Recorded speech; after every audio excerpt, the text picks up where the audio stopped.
everybody, it's me, Rob from Arachnid Bros, Utah, and I do have time to make a full collection tour this week, so that's what you guys are going to be able to see just now. And yeah, we'll hopefully have the second part of the feeding video up next Sunday, so enjoy. So to start out, this is our Salmopoeis irminia, tiger butt, and we're pretty sure she's a female because I can hold my hand up here and you'll see that she's pretty big and that she has maintained her female coloration. And so if you guys don't know, Salmopoeis irminia change their coloring depending on being male and female as they mature. So yeah, we're pretty sure that tiger butt is a female, and she's definitely one of our best eaters, and you guys will see that in lots of other videos. So this is the rear end of our Ceratogyrus darlingi because it's a little bit skittish, but let me see if I can get it out just a little bit and you guys will be able to see it a little bit better because it has grown a lot since the last time you guys saw it, and you can see the horn a little bit better now. And that just made it worse. So I'll just put in some footage here, and you guys will be able to see that horn a little bit, and you'll be able to see it eat in the next video. So without any other thing, here is our cat Sebastian, who got really curious, and so it's a good thing that the Ceratogyrus darlingi went away. This is a street cat that we adopted 2 weeks ago, and yeah, he's a little bit of a troublemaker, but we love him a whole bunch. So next up is our Grammostola Pulchripes hero. We have a video on how we found this guy, and you guys can check that out on our channel, but he is one of our sweetest tarantulas, and I love how he's got the adult coloring even though he's still pretty small.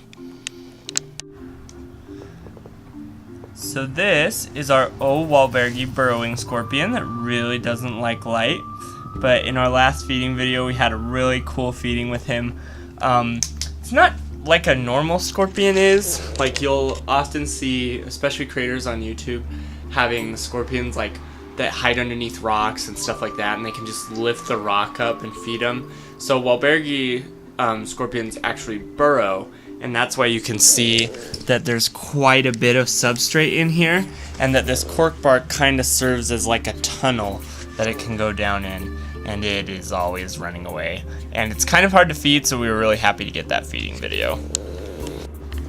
So next up is our oldest tarantula. This is Pelma. Well, actually, I don't know if it's the oldest, but it's the one we've had for the longest. It is a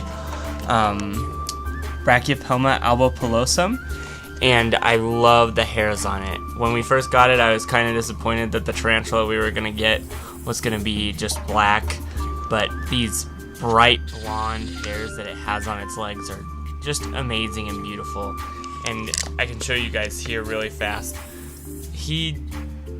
We're pretty sure it's a boy because it's molted so many times since we got it, but it's a very, very calm tarantula, and it's like, people always say that Brachypelma albopilosums are good for beginners, and that is definitely true, at least for Pelma. So this is the enclosure of our Holothele inci gold form, I think it's a gold form anyway. This was my brother's, but we adopted it because it was stressing him out a lot. See if we can get him to come out. So this is a really cool species. It's actually a dwarf species, so this is about how big it's gonna get. I can put my finger in here and you can see that it's not very big, but it is pretty darn skittish. You'll see here, I'm going to show you guys our OBTs for our project soon, but you'll see that this is pretty orange, but it is very distinct from an OBT, and it would be a really bad thing for anybody to mistake them for one another. But yeah, I love this tea. I handled it, and I made this hide for it that I originally had planned to make it so I could easily take this off and see into the hide, but instead it like took this whole thing and turned it into like a jungle fortress. But yeah, it's a beautiful tea, and I've really enjoyed having it. So this is our newest tarantula edition. Our newest pet is Sebastian, but this is our newest tarantula, and it is an HMAC, or a Harpactira maculata, Togo starburst baboon tarantula. And here's the there's a video on our channel of how we made this enclosure so I would be able to see in there. And if you see down there that just pile of dirt and web, that is what the tarantula has made as its hide. You can see the hide that I made for it, and it has utilized mostly the bottom down here. And I don't want to disturb it too much because I don't want to ruin what it's made. I'll just insert some clips from the rehouse and you guys will be able to see it there, and hopefully we'll get it feeding for the feeding video. So here is where all of the OBTs for our project are being kept right now. You can see in here the enclosures that they have. They'll be rehoused pretty soon because they're getting pretty big, but there's number 4, number 10. They're all really healthy and doing well. I do have a question about one of them that I will pose at the end of showing you all of these, but mostly they're all growing very steadily, and with the team that I'm working with now, we should be able to set up a literature review and an application for a grant and be able to get started on the research. But in the feeding video I talked about how there are now, there's some molts in here that I need to clean out. But in the feeding video, I talked about how we have 8 of them now. So in the lab they were being kept in before, there were a lot of nooks and crannies for them to get stuck in, and one of them ended up jumping off when we were feeding it, and it passed away that way. If you guys have seen Dark Den's video, you know that sometimes tarantulas can be a handful when you're rehousing them and stuff. So that was really sad. And then one of them had died, and I don't know why. So we originally had 10, but now there are 8, and I just showed you 7 of them, and this is the last one, number 5.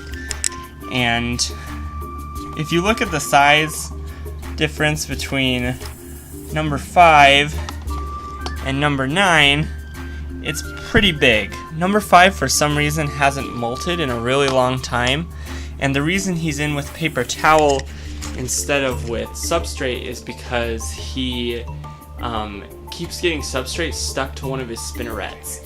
If I zoom in here, you'll be able to see that one of his spinnerets looks a little bit funny, and so it gets the substrate stuck to it. And so I put him in here so that maybe if he's impacted, that the moist paper towel would be able to get that off, but also so that he would have a place to hide, but that he wouldn't be dragging around this big clump of substrate. And before, when he was in with substrate, he would just climb to the very top of the enclosure and just kind of sit there like he was really uncomfortable and wanted to get out. But since putting paper towel in there, the spider has been hiding in the paper towel and hasn't been doing that. So this is number 7. He's the biggest of the OBTs right now. He's really been the one that's grown the fastest, and so it's probably a male. If you guys don't know, male tarantulas grow a lot quicker than female tarantulas do, but female tarantulas live longer.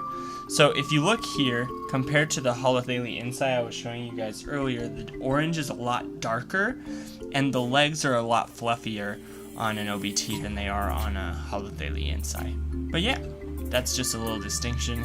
Holothele inci's bites are not pleasant. You don't want to be bitten by any spider, but it would be a lot more pleasant than being bitten by an OBT. So these are not the most exciting thing in the whole world, but they are necessary, and maybe we'll make a video on that in the future if you want to. But these are springtails. So this is a springtail colony. You can see some of them moving around there. But yeah, these are used for maintenance in enclosures and upkeep and making sure there's not too much mold or things like that. The next thing is kind of sad. We had a subscriber tell us how cool our setup was for our cockroaches, and I really was really excited about it and happy, but we went out of town and left the cockroaches with some people to take care of them, and unfortunately the temperatures that day got too hot, and the place where the cockroaches were being kept just essentially was too hot for the cockroaches to survive. And so we lost our cockroaches, which is sad, but we're hoping to get some soon at one of the Repticons that's coming up in the invertebrate show.